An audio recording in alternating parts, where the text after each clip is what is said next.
Hey, happy afternoon. So I am coming to you from outside of my deck because one, it's absolutely gorgeous outside, and two, I wanted to ask you and tell you a little bit, a little story about this time that I fell in love with a calf named Oscar, and how that story relates to mindset. So I am going to start by showing you. I have this little photo album of Oscar because I loved him so much. But let me find you a little picture of Oscar, the calf. So here's the calf, Oscar. That's me, the blonde. But so the story goes like this. My best friend happens to be my second cousin. So if you don't know what that means, our parents are first cousins, cousins like anybody would think. And then because we're a generation removed from that, we are second cousins. So our friendship actually started in when I was in middle school. They lived on a feedlot in central Nebraska. And me being a city girl who loved farm animals in the country, I would go and spend time with them in the summer. So this particular year was the first year that I spent time out there with them. And I think I was there for 2 weeks. It might have been the week before the county fair. And then I think I was there through fair time, if I remember right. And so her little brother Doug had this bucket calf. And he was a little Holstein, scrawny little thing that a bucket calf, they get fed bottles, and it's part of their 4-H project. They take care of them. They learn about the animals. It teaches them responsibility, and then it also teaches them to learn about the animals, and they share that when they're at fair.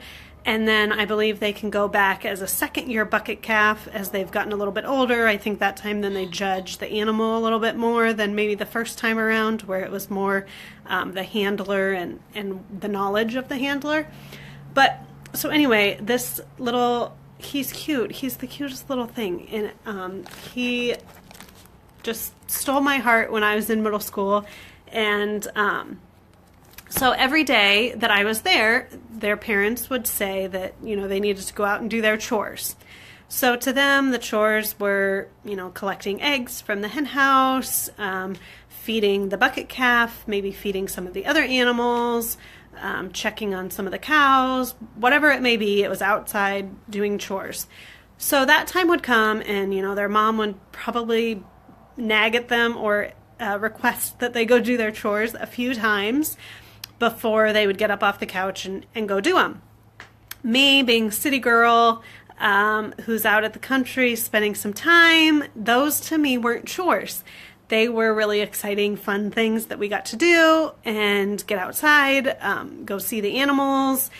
Maybe we get to ride a horse. Who knows what it was, but I had the mindset that it was a get to. I get to go out and do this. I get to go see the animals. I get to bottle feed a calf. And as, maybe a middle schooler or younger, for Taryn and her cousins, it was maybe more of a have to mindset. And it was thinking about it from a chore perspective.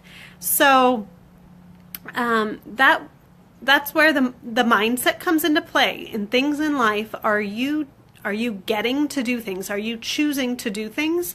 Or do you view it that you have to do things? Do you get to go to work? Do you get to live the life you want? Do you get to work out? Do you get to be active? Do you get to fuel your body properly? Or do you have to do those things? Do you have to get up to go to work in the morning?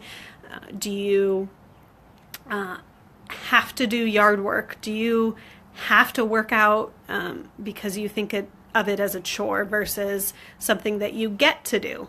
So going back to middle school myself at the farm, I viewed it as a get to, and I was super excited about it. It was fun.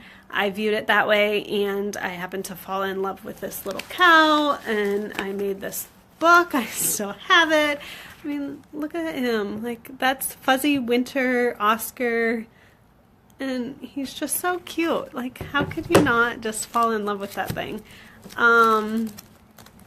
So he went to fair, and then after I came home, I was so obsessed with him. There was like this little sprinkler down the road that I took pictures of and put in this book.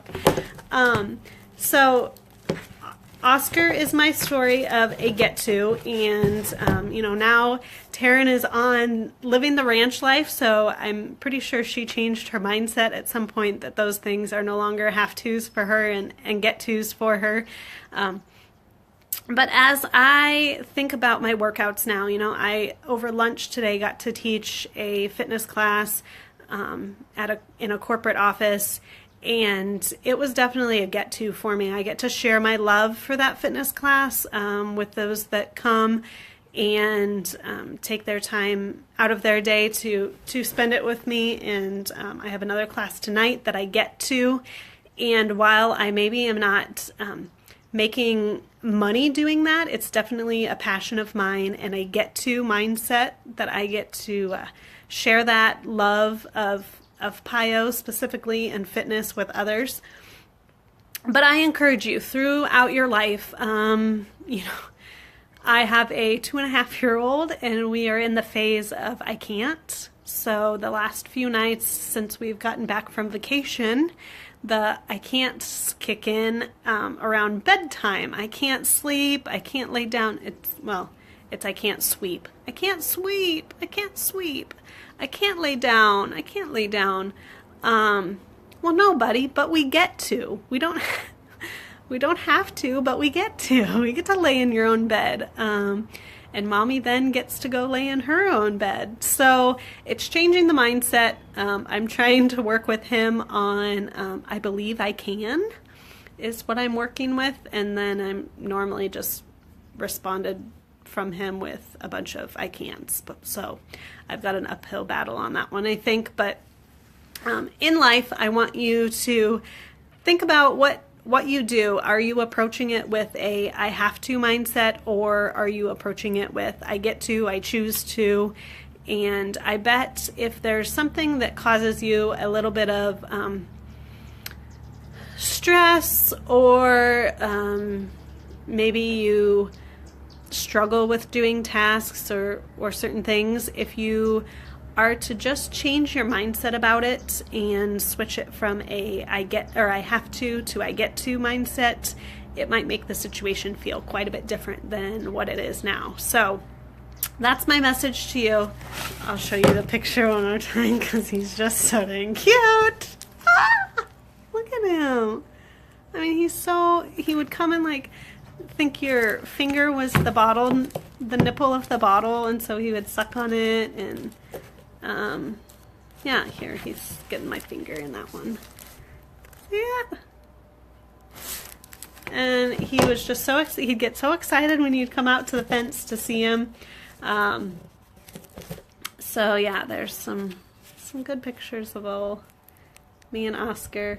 Got quite a little book here of him. But anyway, do you have to do things, or do you get to do things? I want to know what you view in life that you get to do versus what you have to do. Get out and enjoy the sunshine if you can. Hopefully it's shining in your neck of the woods. It's gorgeous today. Even if it's just a few minutes, get out and make it a great day. Love your life, laugh often, and sweat daily.